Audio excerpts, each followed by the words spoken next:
This is Still Here, Still Queer Now What? Your guide to queer midlife. I'm Dr. Paul Taylor-Pitt, the author of Still Here, Still Queer Now What? The book, coming everywhere, 21st of October. Hello, it's Monday. It's just me. Well, it's just me and Madonna here to welcome you to your week. Somehow I managed to leave this until the last minute again. So at least this week I'm not in my pajamas. At least I actually got dressed.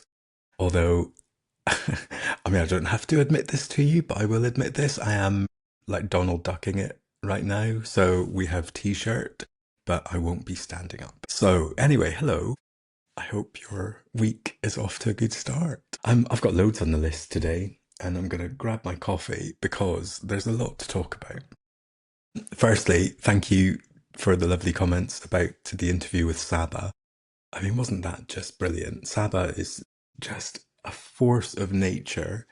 And I'm very, very grateful that Saba was on the pod for all the work that she's doing.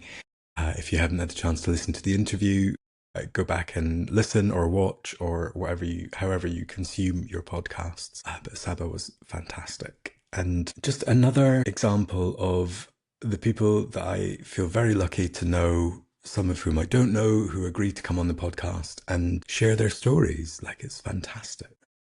Another person I'm very lucky to know, and we had a lovely time at the weekend, is Layla McCay, the author of The Queer Bookshelf. Layla very kindly invited me to host an interview with her at Queer Britain on Saturday. Lots of really lovely people came along. It was so nice to see people who I knew and also people I didn't know, people who had come along to listen to Layla. And it was a lovely, lovely event. I did mention at the beginning of it that, you know, we're here to talk about queer books in Queer Britain during Pride Month. It was a pretty gay day, but it was fantastic. And we did actually record the session, not in video format, but we recorded the audio, which means we do have a transcript. And we're thinking about what we might do with that, because it would be a really nice way to make the interview available in some way to folk who couldn't make it. Because Layla she talks so beautifully about her book and the fact that there are hundreds of queer books that she talks about in it.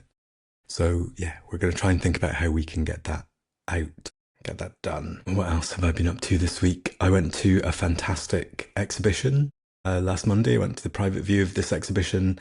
Thank you, Dan, for the invitation. It's called What I Know Now That I Didn't Before. And it's at the Lambeth Archives. And it's this fantastic retelling of stories of older queer people who have things to say, people who have a history within our community. And Dan spoke to each of them. He transcribed the interviews. You can download the audio of the interviews. And then he's taken their words and turned them into these fantastic pieces of art that look very alive. They're very organic. There's no AI involved at all. He was very pleased to tell us that. It's a really nice exhibition. Head down to Lambeth, check out the Lambeth Archives website. I didn't know Lambeth Archives existed. What a lovely space. A really nice place to capture the spirit and the soul of a community. So head on down to that. It was well worth a visit. Talking of Anne, there's a Venn diagram of my last week. Layla told me that she was going to see Naked Boys Reading, which I'd never been to. And it turned out that Dan was one of the Naked Boys Reading. And so off we went to Bethnal Green Working Men's Club. And I mean, wow, what a fantastic evening it was. It did what it said on the tin. There were lots of naked queer people reading.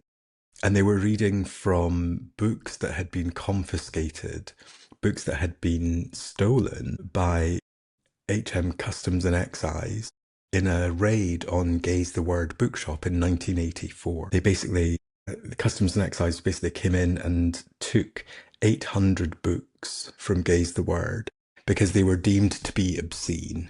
And, you know, obscene is in the eye of the beholder. And what they were doing at Naked Boys Reading was reading from some of those books, so that we had this like living historical moment of things that would no longer be confiscated. But back then, at a time when it was tough enough to be queer, bookshops were being raided. So it was great to see Uli and Lucy from Gaze the Word, they had a little stall there under the rainbow. They do amazing work. Support Gaze the Word. But yeah, what a fantastic night out. It was eye-opening in many ways. And then on the other side of Pride, we have Reform. A little bit of sick comes in my mouth as I say the word. But now that they are experiencing the fleeting kiss of power in certain councils, of course, what they're doing is they're going for the low-hanging fruit, and they're banning pride flags and they're cancelling pride events. And across Essex, they are now telling libraries that they cannot promote Pride and starting to take books off shelves. I mean, it's so boring. It's the least interesting way of having any kind of impact on society. And yet here we are. And it feels familiar, and we've been here before, and we'll be here again, and we will find a way through it. But right now, they're having their little kiddie tantrum and saying, take the flags down. I mean, Reform are quite they enjoy flags, don't they? I think we should just start putting them up on lampposts like they did. I don't know, maybe we arrange a little flagathon where we go and paint some rainbow flags on trees, like, some of their supporters did when it came to English flags. But, who am I to say that? I'm not encouraging anyone to take to the streets at all. Wouldn't it be terrible if that happened? Please don't do that. But anyway, they're having their moment in the sun, literally. And what do we do? I mean, I guess what we do is we just carry on anyway. We support local libraries. We support the librarians whose hands are tied because of this. We support the queer folk in those places where the pride flag is not being flown. And obviously, it's awful. Wouldn't want it to be like this at all. Think it's just, how are we ending up in this place again? But there is a part of me, and it's not thought through. It's not a thesis yet. It's the beginnings of the kind of the sperm of a thought that hasn't quite fertilized anything. But there is part of me that says, yeah, let's just sit back and watch what happens. Let's see how many people's lives feel better because the pride flag did not fly. Let's see in those places, which, some of them are quite deprived, some of them are quite tough places to be. Let's see how many of the population of those places actually feel like their lives have got easier because pride didn't happen in a library. Let's maybe do a before and after and check in after Pride Month and see how many people's lives have got significantly, statistically better because that flag did not fly. Yeah, just an idea for an experiment. But and also, fuck Reform forever. Let's not beat around that bush. What it has been making me think of is something that goes a bit deeper, a bit wider than my book. Because obviously my book was an exploration of the experience of people in queer midlife. And I was talking about my book to someone over the weekend, actually talking more about the publishing process, because he's curious about how to get a book published. And it gave me a moment to look through some old emails, and I realised actually this book has been going on for a long time. November 2022 was when I first started talking to Abby, my agent, about the idea. I signed with Abby in February 2023 because we had crystallised the idea into something. And then it took us a good few months to work on that something and turn it into the proposal for what became the first idea of this book. And it took a long time. Here we are in 2026 and the book is still not out yet. So there was a lot of stuff that happened in the meantime. And I remember at the time, something shifted. I think it might have been around the US elections. And then there was also a shift from our conservative government. Maybe there was something happening and someone started saying, no more stupid culture wars. And it looked like there was going to be a corner turned. And I thought, I wonder if this book is really needed. I wonder if actually we're just going through a bit of a temporary blip, and look at where we are now. And so it feels like, yes, the book is very much needed. And I'm also really curious about the experiences of other people right now, not just middle-aged people, but people who are younger, people who are older, people who are in different places around the world. What are the experiences of LGBTQ plus folk right now? So when I was researching my book, I carved out time to interview people. We sat down together, we had conversations. And I would like to do something similar around a different kind of question, which I'm just formulating. And so as a way of kind of marking out the boundaries, marking out the territory, I've put together a survey, it's nothing to do with mayonnaise, as you would imagine from a Victoria Wood fan. But there is a survey that people can take, and I'm grandly calling it the Global LGBTQ Plus Survey 2026. And it's just looking at where are we now and how did we get here and what is here like for people? People have already been filling in the survey, which is amazing. I created two versions of it. There's one which is like okay, I've only got 5 minutes, I'm going to sit down and do it. And then there's one which is a bit of a longer exploration. And so that's now live, and I'm going to keep it live until the end of June and just see what comes out of it. Just see what kind of stuff people are saying that might shape this next stage of some kind of research or inquiry or conversations. So if you want to take the survey, go to stillherestillqueernowwhat.com and look for the survey link. Once you've taken the survey, please send it to your friends, send it to people who might want to also have their voice included, maybe post about it on your socials. That would be amazing, because we are at this moment in time, I think, where over the next couple of years, things are going to get worse.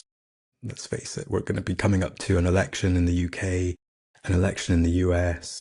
We already know we're not just political footballs, we are the political Olympics at the moment. And we will be used to get votes, and not in a nice way. So there's a lot to do over the next couple of years, and I think I want to be ahead of the conversation. I want to be on the front foot and see what we should be talking about in our communities right now. So please do take that survey and tell people about it. So with that, I'm firing on all cylinders at the moment. I've got a newsletter, but that never happened last time around. What I've also discovered is it takes a long time to write a newsletter. Like, I sent something out that had maybe 4 pieces in it, and it took almost a week to write it. So please do, feel sorry for me and sign up to the newsletter. When you go to the website, stillherestillqueernowwhat.com, a little pop-up appears, and then you can add your details, or you can go straight to the VIP section of the website and join the list. Because newsletters, diminishing returns of time, but it was quite cool to do it. So I'm going to keep doing it and just see what happens, because I think that should be our mantra for this year. Just keep doing it, see what happens. I want to go off on a little rabbit hole tangent and talk about the Masters of the Universe film, but I honestly don't know if I've got the energy for it. Maybe I'll save it for another time. Maybe it's just because I'm so overwhelmed with thoughts about it and don't even know where to begin. Yeah, thoughts are queued up in my head, but they haven't quite marinated yet. I also know that by this time next week, I'll have completely forgotten about it because it was so awful, and it will just go from my head. So maybe I just need to give some highlights. Obviously, this is a film review podcast, but I guess somehow, I have to add the Masters of the Universe film into this Venn diagram of my week. So it's connected somehow to pride, is it? And it's connected somehow to reform, brackets, Skeletor, and something about power, something about gender. Like, the Masters of the Universe film is very gender specific. There's something in it about identity. And so I'm not sure how they all come together yet. Maybe it's something I need to do for my next newsletter. For a Substack. I have a Substack. I just don't write anything in my Substack. Maybe that's it. Maybe it's a Substack. Because if you've seen the Barbie film, which I think was really well done, it's like they took Barbie and they said, let's take everything that everyone has said negatively about Barbie and all the stereotypes, and let's subvert them. Let's make them really funny, because actually Barbie is in charge. She knows what she's doing. And it's Ken who's kind of the laughing stock, he's the stupid one. Well, they kind of went, oh, that worked, didn't it? Let's do the same thing with He-Man. And so they've turned He-Man into Ken. And He-Man is just a bit dim and a bit muscly. And then he has this like daddy issue thing where his dad wants him to be more manly, but He-Man works in HR and talks about feelings and goes on courses to talk about conflict. And so it kind of holds up these things of, masculinity and saving the planet versus talking about your feeling. And I don't even know where to go with this. They do it in a way which is like, hey, we're really knowing, wink, wink, but it's so in your face knowing. It's like winking and then never opening your eyes again. They have the character of like Fisto because he fists people and haha, you made a fisting joke. There's so much to say. I don't even know where to go with it. Let it sit with me for a while. It's only been 48 hours since we saw the film. I'm still processing. Yeah, what do you think? What's your thoughts on He-Man and the Masters of the Universe? At this stage, I should have said it a lot earlier, but this is the perfect moment to say it. You can contact the podcast. It's very exciting. You can WhatsApp me 375 123 544. 07375 123 544. You can WhatsApp me. You can voice note me. Tell me what you think about Masters of the Universe or anything else. Tell me what you think is going on in your part of the world. Tell me what you think about Pride Month. Tell me what you think about reform. Just say hello. Or if you want, you can email podcast at stillherestillqueernowwhat.com. So my 10-minute hello episode is now 20 minutes long, but there we go. We can take up space. The podcast will be back this week with a guest. At the moment, I am spoiled for choice, and I'm not sure which guest episode is going to make it out on Wednesday, because I think one of them that I'm recording today might be time limited and might kind of jump the queue a little bit.